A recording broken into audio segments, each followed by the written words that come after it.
when you just kneel to pick a leaf from the floor, you can see the foxes scampering for safety before I even mention their names. Kisumu has official residences for both the governor and the deputy governor and a few other counties. So what I am asking, because I know the governor may say that we've not built. Yes, we do not need to build, but we can rent out an official residence for the office of the deputy governor, and it is facilitated. It breaks my heart that over and over I saw your team and our team working together to get elected. Immediately after we got elected, you've been shafted, some of us have been shafted, and we are saying something has to be done because devolution was never meant to be adversarial. It was supposed to be complementary. As soon as I had been sworn in, that same day, I came to Nairobi to participate in the presidential election petition. And I left him running the county for 2-3 months. And when I went back, I think he was expecting a reversal of role that I would be the deputy. In fact, he said, Orengo, you have got a very big name. You help Raila Ukoju. Now that after his salvation at the Senate, he can no longer land. It's too hot and the smoke is too much for him to breathe in Siaya County. In fact, he says, he doesn't even say the Senate saved him. As I put it, he said Kenya Kwanza saved him. That, oh, no. Let's see, we must rein in there. But I don't think, Mr. Chairman, this is not an issue we can tackle like that. And if you think that is the way you can go, try it. And let's see how you succeed. There are some who have raised issues about whether the deputy governor should have his own budget. Our argument is yes. And if you look at the constitution, a deputy governor is never elected. It talks about the election of the governor. A letter that he wrote on 6th May, but saying that intervention of the Senate Standing Committee on Devolution and Intergovernmental Relations on reversal by the governor for Siaya County, His Excellency Senior Counsel James Orengo, MGH, to accept me back to Siaya County despite Senate dismissal of my impeachment. So from there now I want you to read on your own. Go ahead. Okay. Thank you, Chair and Committee again. As instructed and guided by the Chair, I'm going to read the letter that I've written to the Speaker, the Honorable Amason Jeffa King, on the 6th of May. And the Chair already talked about the subject of my letter to the Speaker. I, Honorable CPA Dr. William Oduol, the undersigned, states as follows. I'm the Deputy Governor of Siaya County government, having been duly elected to the said position under the provisions of Article 180 of the Constitution in the national gubernatorial elections held on 9th August 2022. I was elected to deputize Honorable James Orengo, hereafter referred to as the governor, who is currently the sitting governor of Siaya County government. And B, draw the attention of the Honorable Speaker to the following. Number 2, and that's the background, 2.1, that the Senate of the Republic of Kenya at a special sitting held on the 26th June 2023 dismissed the Siaya Deputy Governor's impeachment motion brought before it by the County Assembly of Siaya and made the following recommendations. Recommendation number 1 was that the Deputy Governor to go back and execute on his constitutional mandate, and I quote you, Mr. Speaker, sir, pursuant to Article 181 of the Constitution, Section 33, Subsection 8 of the County Government Act, and Standing Order 87 of the Senate Standing Orders, the Senate has failed to remove from office by impeachment William Oduol, the Deputy Governor of Siaya County, and that the Deputy Governor continues to hold office. Recommendation number 2 was that the governor and his deputy must continue working together to deliver much needed services to the people. Recommendation number 3 was that there is need to develop a legal framework on the role, mandate, staffing, and resourcing of the office of the deputy governor, including a budgetary allocation. And that the EACC was to investigate the procurement of the deputy governor's chair of 1.2 million and appropriate action be taken against any person found culpable.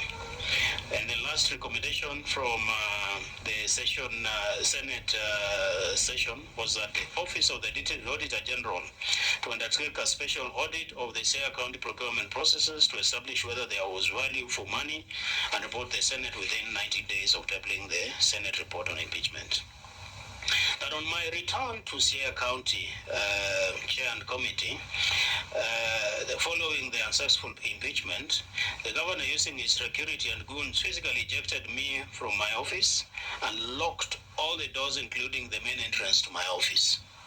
I reported this incident to the CCIO,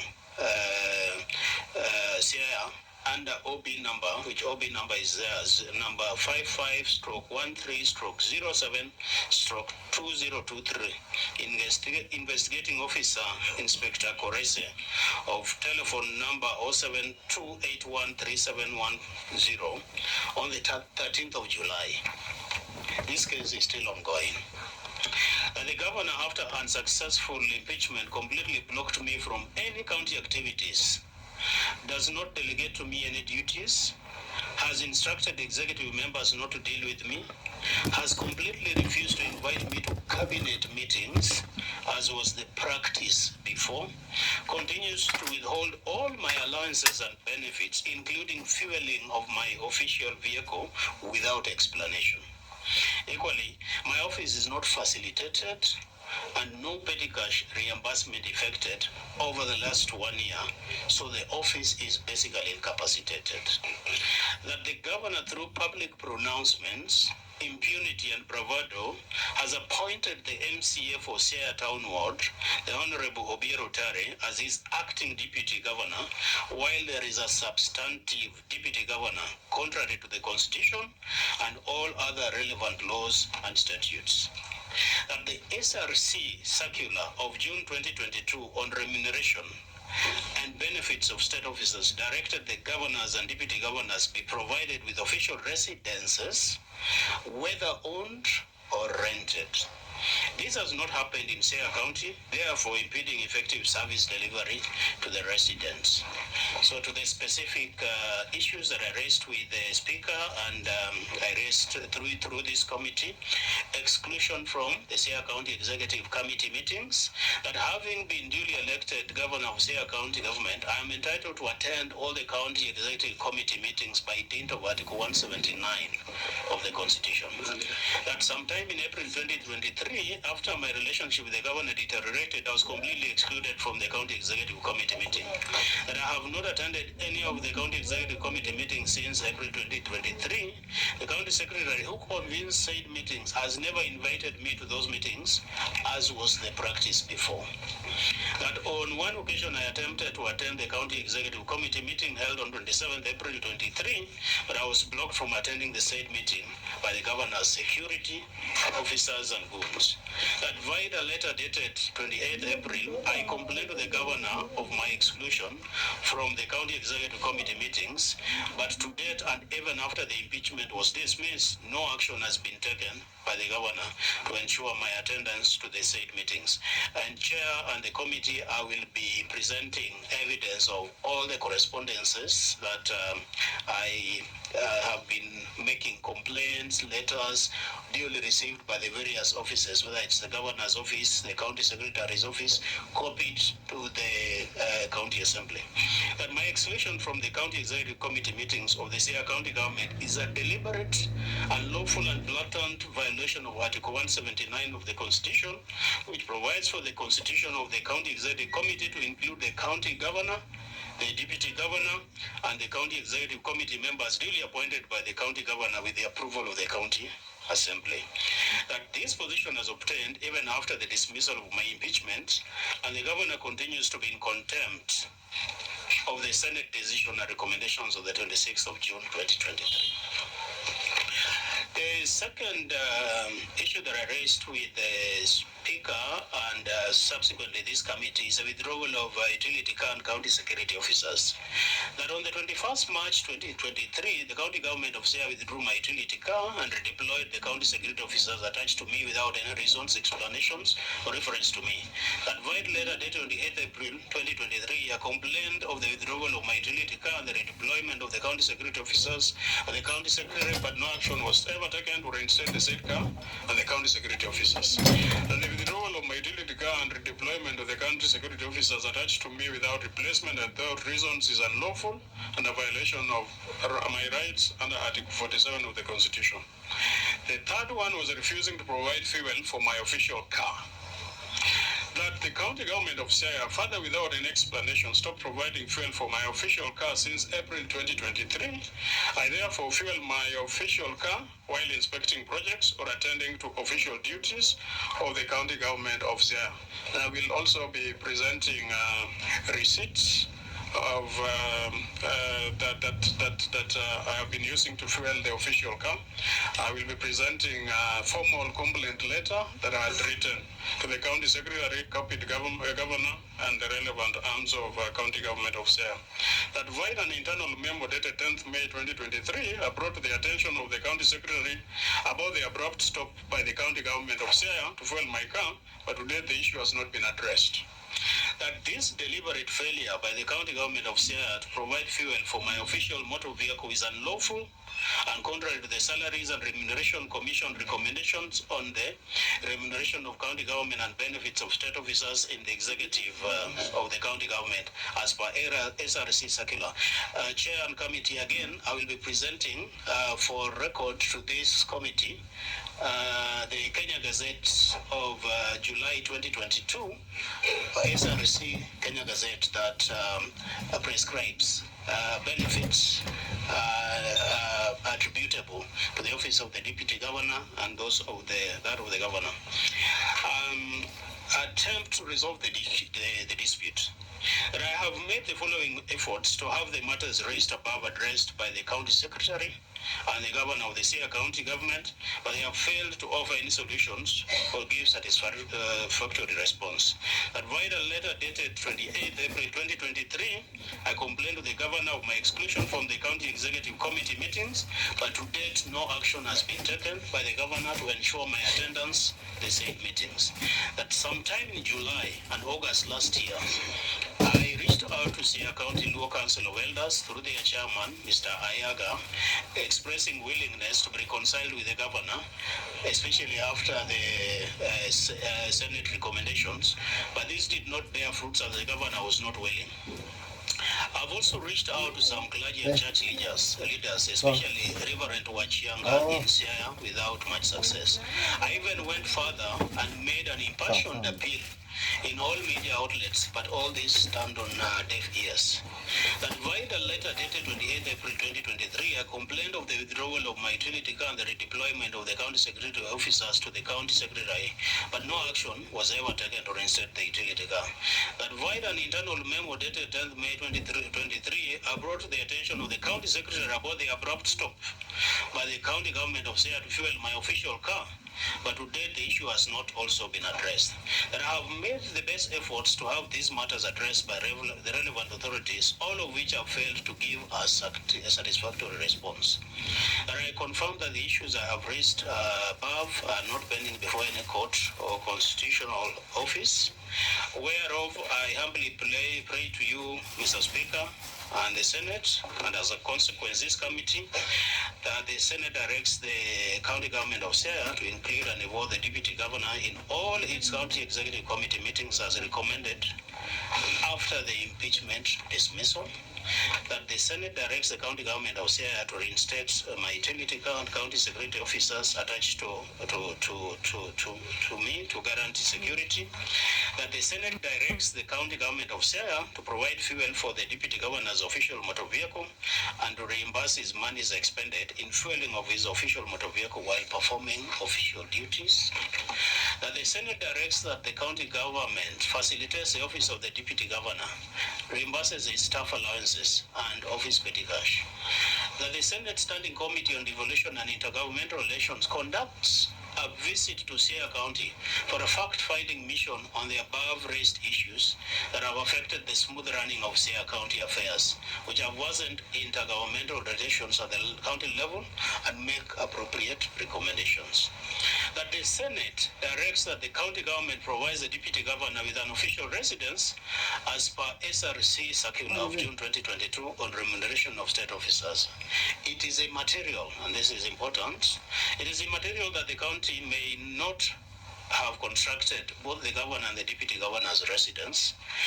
SRC foresaw that and prescribed that the county should rent an official residence for both under those circumstances. The official residence is not a favor or a courtesy extended to the deputy governor, but a tool to enable him to discharge his responsibilities efficiently and effectively.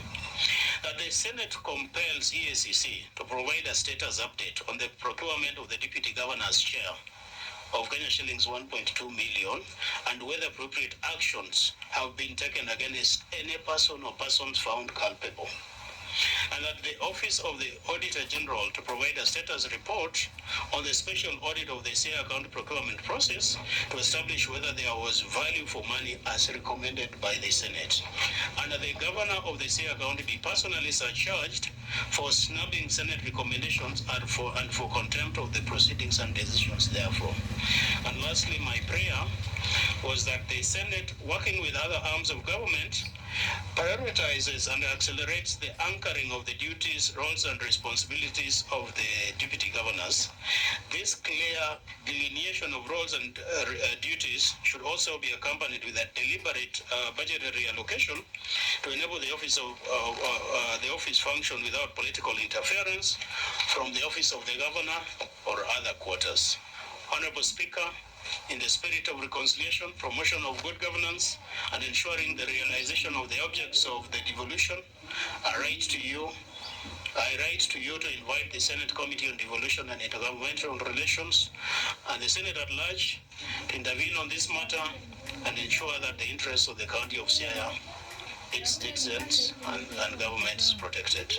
Sincerely signed by myself and Kobik, the clerk of the Senate, and the chairperson on the Senate Committee on Devolution and Intergovernmental Relations. Thank you so much, Deputy Governor. I think I've heard your concerns and I've heard your villages. I mean, your humble prayer. And I think what I'll do is actually ask other members of the Senate maybe to give comments before I give my comments. Yeah, Mr. And maybe you can ask about the question. Thank you, Chair. Through you, good morning, DG. Good morning. At a personal level, this is a very sad scenario for me. I will not discuss the merits or demerits of it because the committee chair has already made a ruling on what we'll do. Yeah. The general feel. But it is sad. It is very sad. This committee has had an opportunity to engage other county governments, executive county governments, where the deputies were having issues. As you know, in Kisii, we were unable to intervene on time. Yeah. How I wish we had never allowed it to go that way. Yeah. This committee has been engaged in Trans Nzoia County, and I believe that Governor Tembe has been really magnanimous. He has carried himself with the dignity we expected. So for me, being an ODM senator and coming from the larger Nyanza area is actually a heartbreak, because this was never what devolution was meant to be. I believe this committee will be seized of the issues, and I believe that we'll come up with a concrete way forward. The last point I wanted to raise is that you can be rest assured that this committee, the budget committee, the CIPA committee, we are deliberately discussing, and JLAC, on how we must come up with a strategy on how to ring-fence the position of the deputy governor, There's some who have raised issues about whether the deputy governor should have his own budget. Our argument is yes, and responsibilities that befit the office, because after all, these are public offices, then it's not your personal thing. It's not our personal thing. Finally, I want to say that it breaks my heart that over and over I saw your team and our team working together to get elected. Immediately after we got elected, you've been shafted, some of us have been shafted, and we are saying something has to be done, because devolution was never meant to be adversarial. It was supposed to be complementary, and we'll wait and hear what the governor says, and then we'll conclusively give our remarks. Thank you, sir. Thank you, Honorable Joka. I want to ask Senator Nza, for record purpose, please introduce yourself. Thank you, Chair.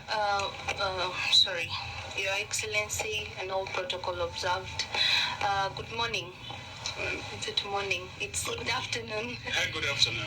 Yeah, I'm Senator Izena Lemalitian from Samburu County and the Youth Senator, and I'm a member of this committee. And I'm happy to be here today to get your side of things. We worked very closely during the time of campaign, and I echo my colleague Senator Onyong in reiterating that this is quite a very heartbreaking situation. Thank you. Thank you. Okay, before the other members talk, Deputy Governor, please, I want all the documents that you have to table, because the participant can belong to the Senate. That will be the property of the Senate. So, Chair. Yeah, all documents that you have. Yeah. Shall I mention them? What I'm tabling? Yeah, go ahead. Okay. So I have a couple of evidence supporting my claims. Yeah. The number one is there are a couple of invitations that I have been invited to, official, that the county of government of Siaya have since refused to facilitate me to attend. This was the forum for the devolution conference, which I think is at the heart of this particular committee. The one that was held in Eldoret, I was not facilitated. I actually had to go, but still, I used my own money.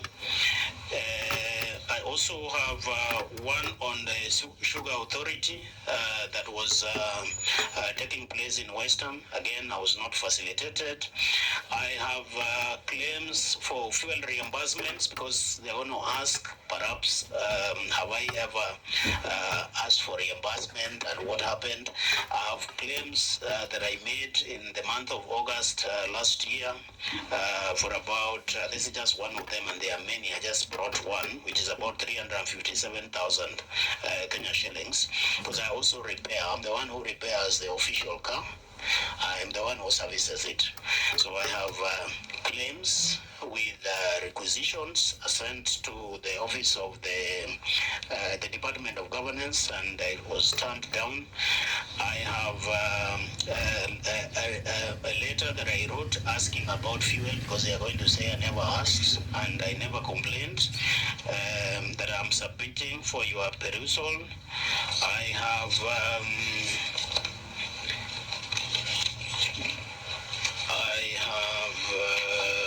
just about to finish. There's one also for an invitation for Kisa Games in Kilifi County. Again, the county turned that down for me.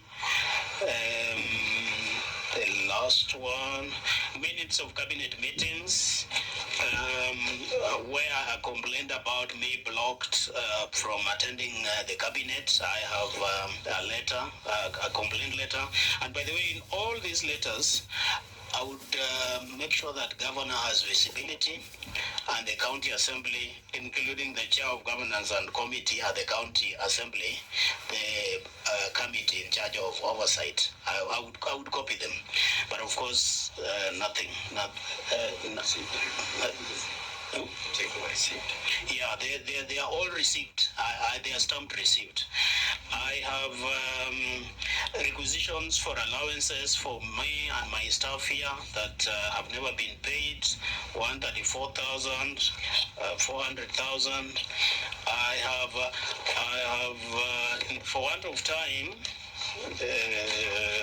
and I made a couple of copies. I think I have about 5 copies. So that should be able to. So in all the cases, Chair, that I've raised with the committee here, I have attempted as much as possible to provide you all the evidence. So I ask that you submit them for record purposes. Chair, There are a couple of copies. Yeah. can I speak? Sorry? Can I speak? Yeah, you may. All right. Thank you, Chair. Chair, I want to ask the Deputy Governor because he has taken us through his submissions and in the tone of the submissions is that in various instances I complained.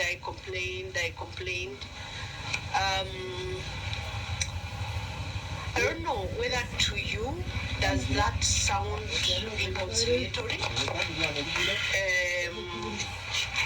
Does it because and two, you have also said that the Senate to directed to force the CIR governor to implement the rulings of the Senate. The Senate may have ruled the way it ruled in the impeachment case, but do you, in all honesty, believe that two individuals can be forced to work together if they are not willing to work together? And finally, Chair, I just want to ask the Deputy Governor, and maybe all of us here in this hall, will we ever experience a situation in this country that a Kenyan can graciously decide this situation is not working and decides to step aside, all factors notwithstanding? You say for the sake of the CIR people, for the sake of service delivery, and in your own conscience, can any one of us decide to take a walk and just give room to people to take over the service if they tend to work with you? Thank you. Thank you, Chair. Just maybe 2 clarifications from the Deputy. Before you proceed, we also have time, in terms of time. I want you guys to be a bit brief. Okay. So thank you, Chair. Just Deputy Governor. Section 32 of the County Government Act clearly stipulates that the work of the Deputy Governor is to be the principal assistant to the Governor. On the issue of you not getting fuel, you've indicated that you fuel your car while doing some official duties like inspecting projects and attending official duties. I would want to know, these projects you've been inspecting and these official duties, were they assigned to you by the governor or you just decided to attend? And I would also want you to maybe tell this committee that you've clearly been going to your offices, that you've been working, irrespective of the situation as it may. I also appreciate that you tried to reach out to various people to try and resolve this problem. And I note that the Senator of Siaya, the only Oburu Odinga, is a member of this committee, and I've not heard anywhere that you tried to reach to him as an elder of the county to try maybe to see whether he can intervene and maybe the situation can work better. Thank you, Chair. Thank you, Mr. Oburu. Thank you, Mr. Chairman.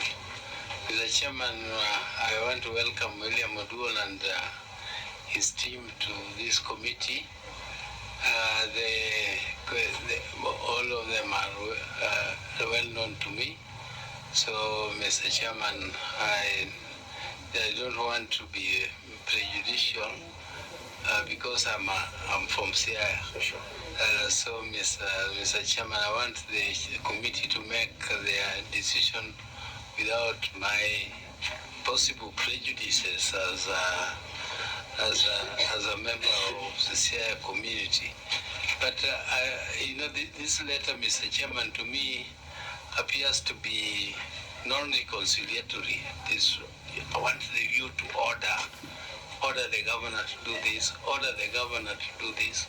I know if maybe we had law which give the deputy governors specific roles which they can do, and even specific budgets which we are trying to do. But for now, he is the principal assistant of the governor. He is supposed to deputize the governor. And the best we can do is to bring reconciliation between them, and not to say we are forcing the governor, that the governor must agree to work with you because the law says so. The law might say so, but this is a political process. You know, we elected you as our deputy governor. We campaigned together. You campaigned for me as much as I campaigned for you. And we worked as ODM. Since then, of course, you left ODM and you have said you are coordinating the activities of Kenya Kwanza in Siaya.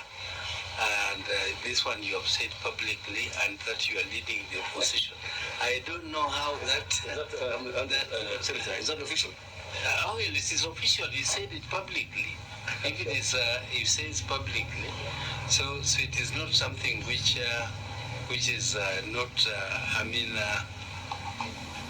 It's a secret. So, Mr. Chairman, I don't know how that chemistry will work, but we have to try very hard to bring that mixture together so that they can reconcile. But I think the deputy governor, you need to tone down so that you give us room for reconciliation.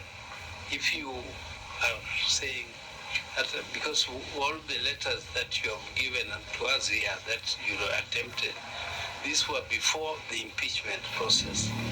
I have not seen, I may be only one, which was in July, when you attempted to attend the meeting. But most of the letters that you wrote to them were before.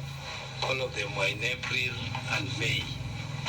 And I have not seen any attempt that you have made. But anyway, Mr. Chairman, I don't want to give up. We should try to bring even the most difficult situation, try to find a solution.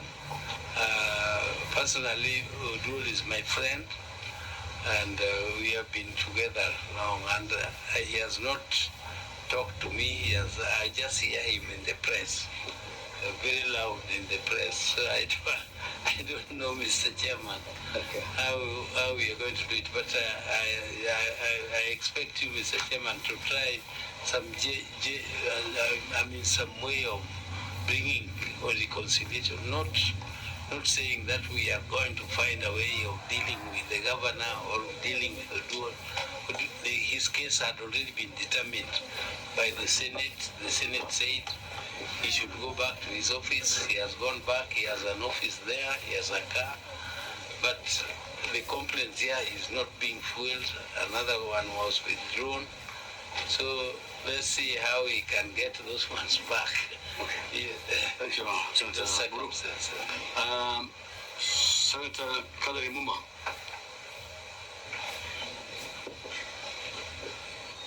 Hello, can you hear me? Yes, we can hear you. Go ahead. Thank you, Chair.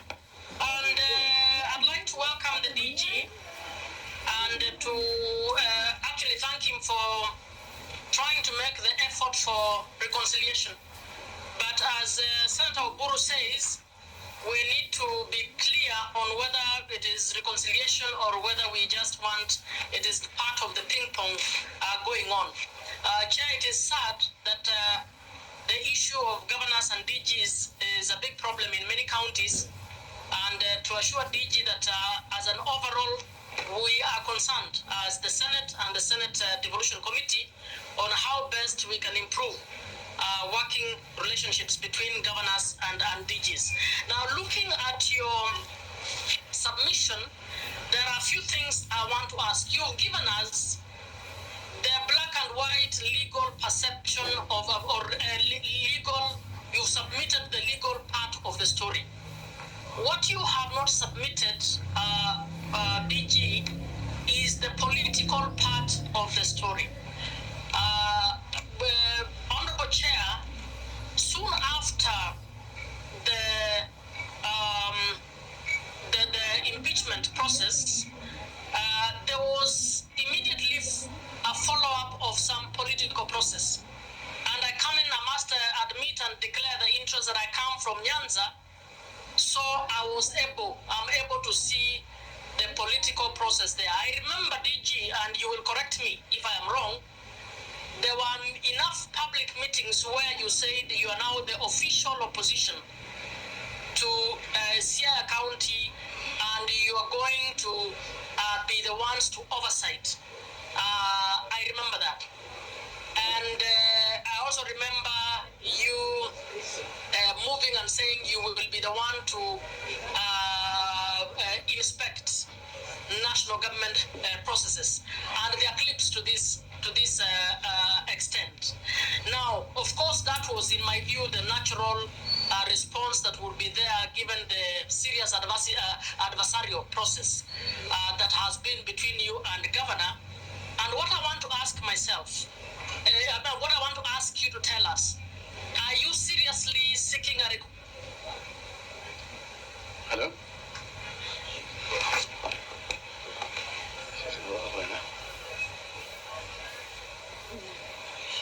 So that every day in the media we are not subjected to political exchanges. Repeat the question again.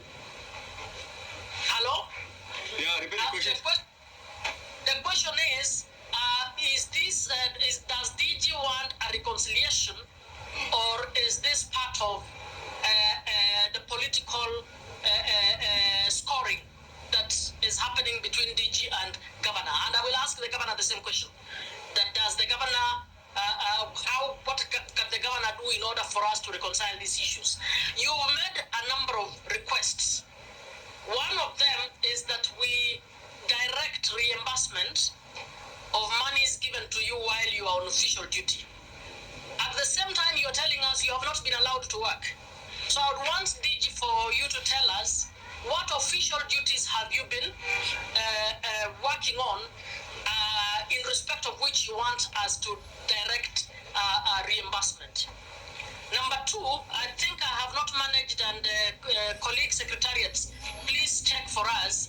Are you entitled to both housing allowance and a house? It is something we need to find out, and I think we will also ask the governor to see how best you get, if at all you are receiving house allowance or not, and if at all you are supposed to receive house allowance and at the same time be given a house. And of course, if that is what SRC has provided, we should be able to tell the governor to provide that. You also want petty cash to be reimbursed for staff allowances. Again, I hope you've given us the relevant documentation that relate to the staff being on duty and the necessary documents for that reimbursement. And then, Chair, there is a few things that DG has asked for in GHIJ.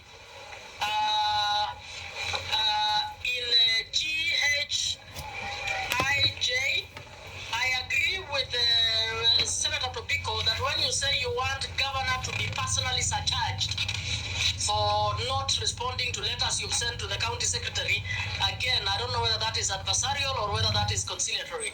It is something you might want to look at. And then there are things you've asked us to ask ESCC and Auditor General to release procurement issues. Just for us to note that Auditor General and ESCC are Article 59 commissions. They don't get directed by the Senate.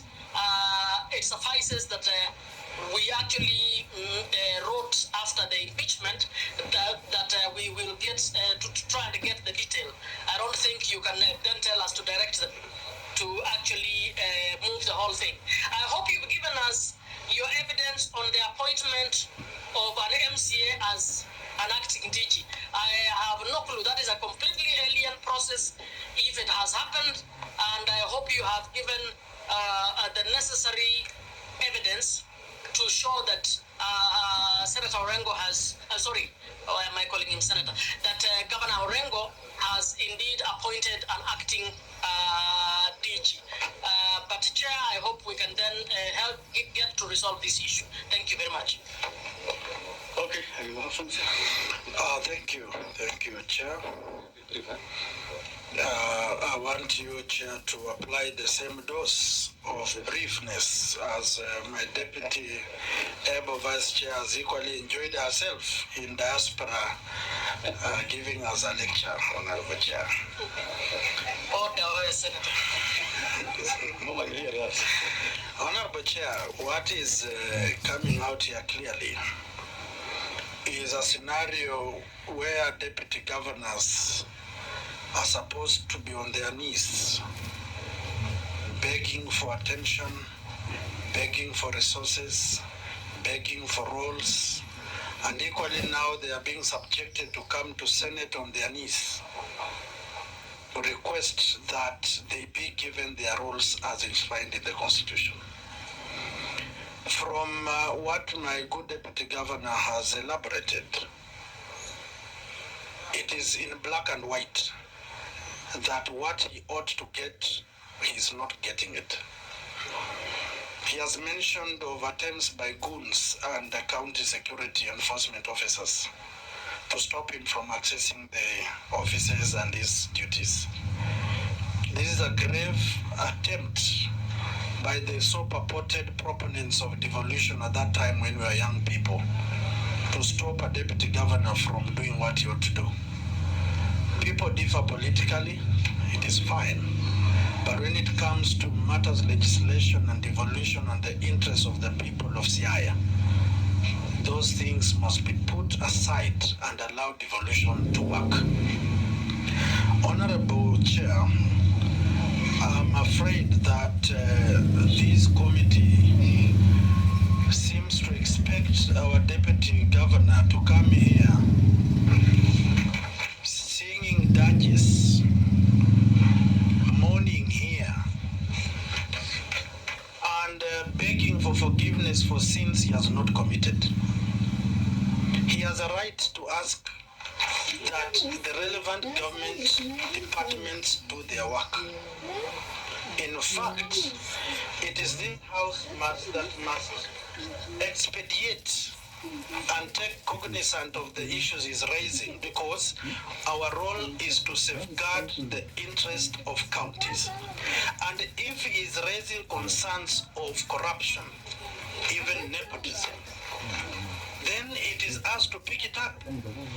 But we are not supposed to tell him, you are sounding not remorseful. Remorseful for what? Is it a sin for the deputy governor to come here and explain his case? We are seeing people in the US with the president of the US enjoying meals, dining and wining. Members of the opposition with the president of the day. What sin has he done to say that he associates himself with the government of the day? And I want Chair to instruct the Vice Chairman to refrain from directing members on what to say and how to say it. Order. In fact, people must declare their interest in this committee. We will not accept this. Please don't be Chair, you must not allow a member to accuse others. Order, yes, I think it's out of order.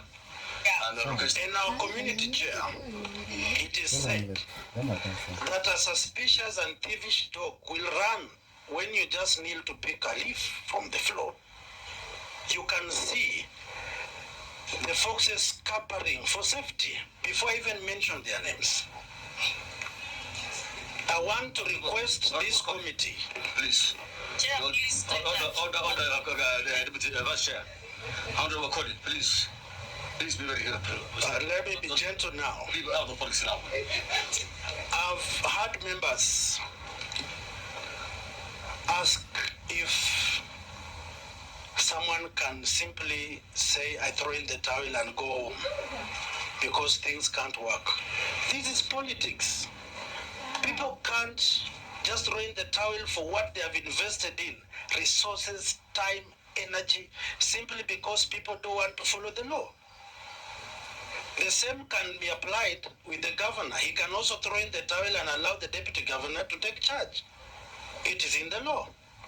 So I want this committee to rule and give direction fairly to both the deputy governor and the governor and ensure the great people of Siaya get a fair share of development, of leadership as enshrined in the constitution and expectations of Kenyans. Thank you.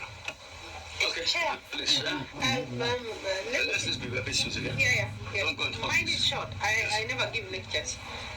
Chair, I just needed to give Senator Wakoli a very good example. That one time, Odinga, I think the father of Uhuru and the father of Raila. You think or is? I believe he is, yeah. He resigned as honorably as the vice of Kenyatta, Yes. you know, because he said he cannot occupy an office and a salary when he's not able to give Kenyan services, and one day Kenyans will ask why he was receiving a salary and not giving services, and he honorably and set precedents in this country. And I was just asking, not particularly to the deputy governor, that to all of us as Kenyans, is there a time we can take the moral high ground, you know, to just give Kenyans a better environment, for an enabling environment for services? Yomurumbi also did All the of us. Chair. Yomurumbi also did the same after Thank you. I would like to answer Madam, my leader, Tobiko and Honorable Buru. Look at what happened to your father and your brother. They can't be president. You see, let's not use arguments which are defeatist. Madam Tobiko, this man has come to defend his right. I'm with him in ODM. We cannot justify, or we cannot stand here and start vilifying him for not being nice enough and towing the line and being nice. The truth is, the matter is political. We can intervene politically, but there must be give and take on both sides. And lastly, Chair, this man went and said he's an opposition member who went and said he's going to be supporting the national government. Every day I see Raila with Ruto in State House. What are they doing? Okay, Honorable Chair, Loka. sorry, just to interject. Order, I beg your audience, Chair. Order, my friend. Every day Raila doesn't go to State House. Please. Order, members. Always, Order, please. Let's does he reside in State House? Honorable Onyoka, please. I think let's keep a politics aside. Just one minute. Listen, we want this occasion. The DG is here, and as to say all that we what probably had, we will also listen to the governor. Our selection will be to look for reconciliation in the interest of the people of Siaya. Yes. So let's not take sides and keep policy away. Thank you, Ojo. Thank you. Well, finally, Chair, I think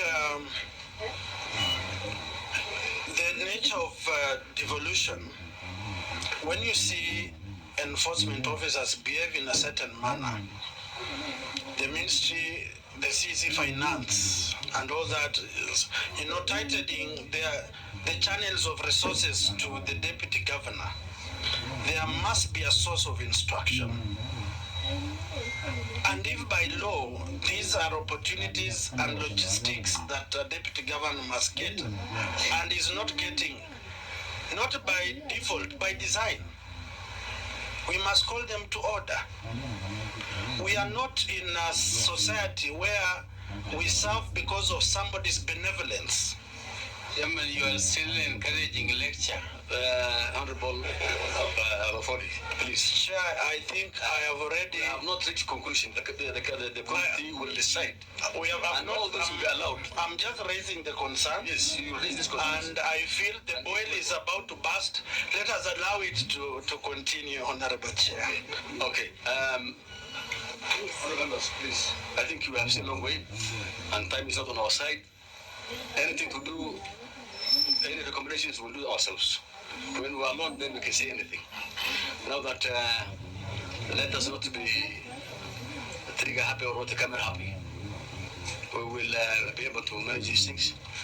Honorable Governor, Deputy Governor, you have one or two things to say in response to what you have been asked. Yeah, please be very brief. Okay. Don't also play to the gallery of the camera, sir. All right. Thank you, Chair, and thank you, committee. I've listened very keenly to the feedback and some of the recommendations.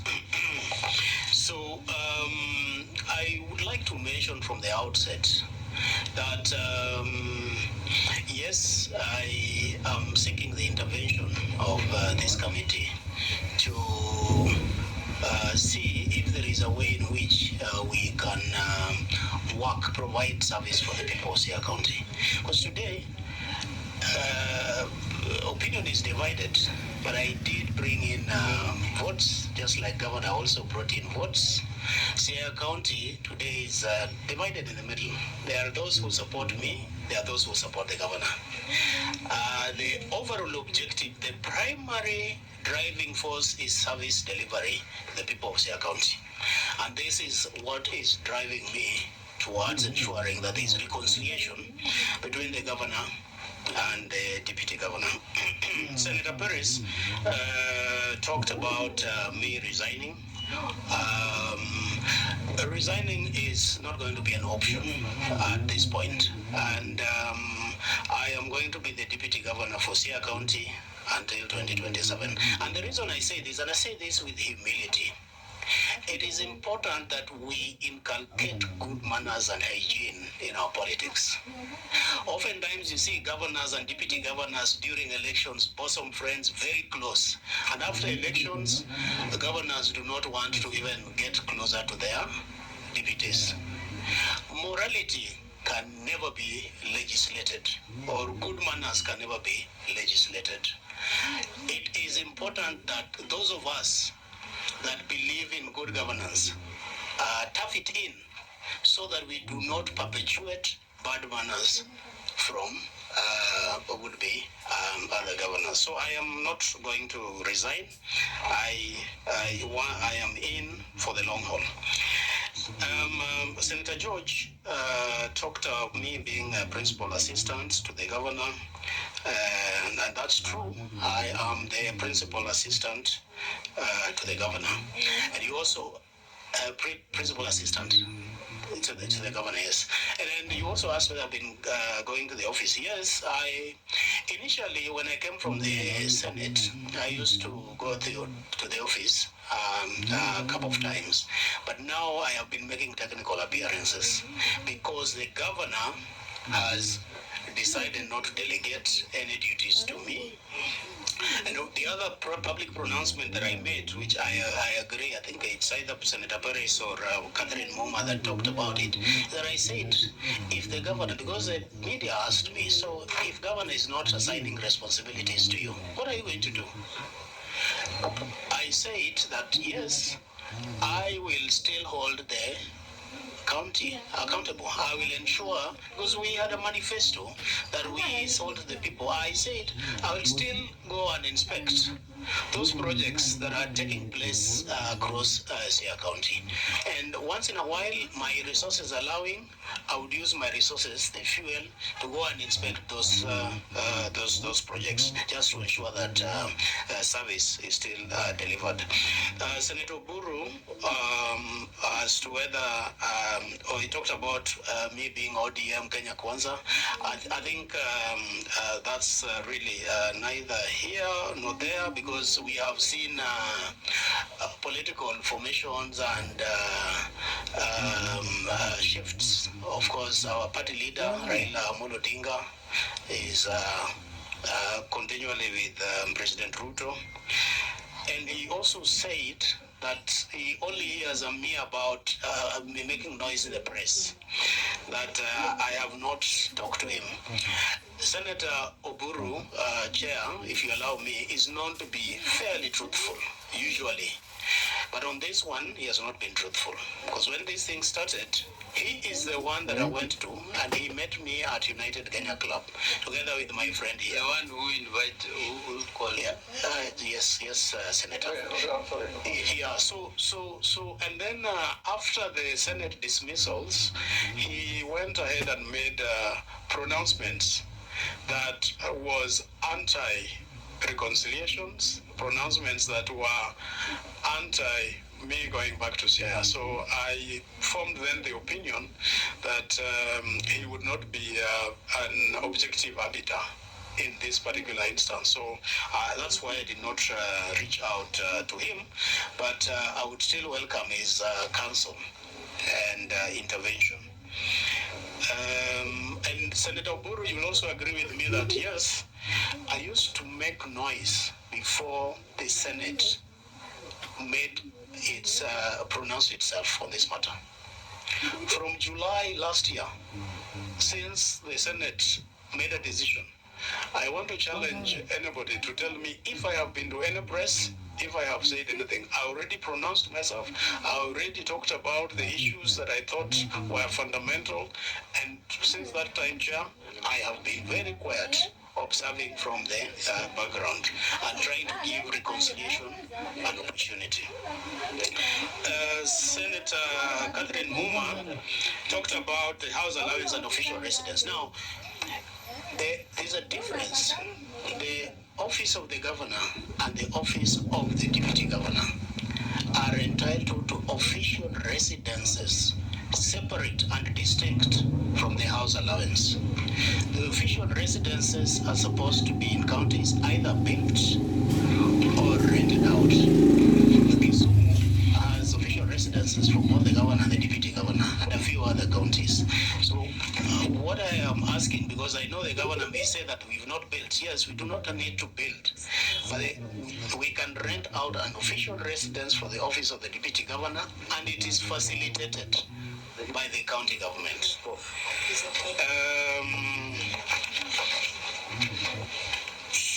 The other, I think Senator Onyonka basically just agreed with me, and also just talked about to Senator Onyonka and Senator Wafula talked about the aspect of the committee and the need for it to protect devolution. The office in my final submission, Chair, and the committee, the office of the Deputy Governor is a very endangered, thankless office.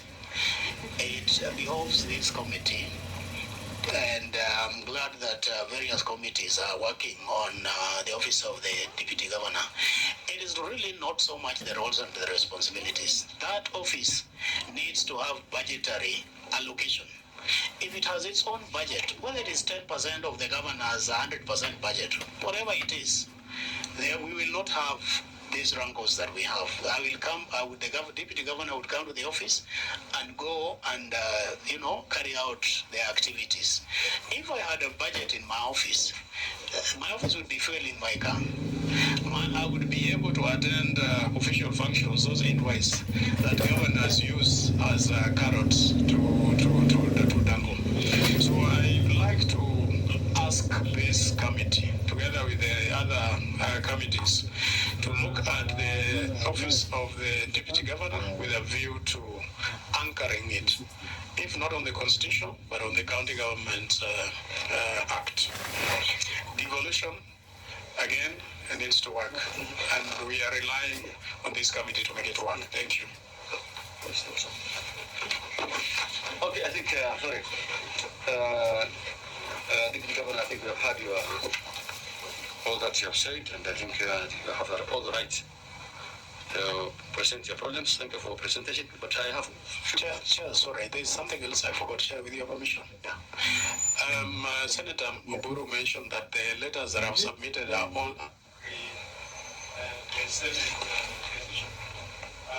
I also did here. Come again? So the Senator Buru mentioned that the evidence that I presented, there are letters that I wrote before the dismissal of my impeachment, but there are other letters that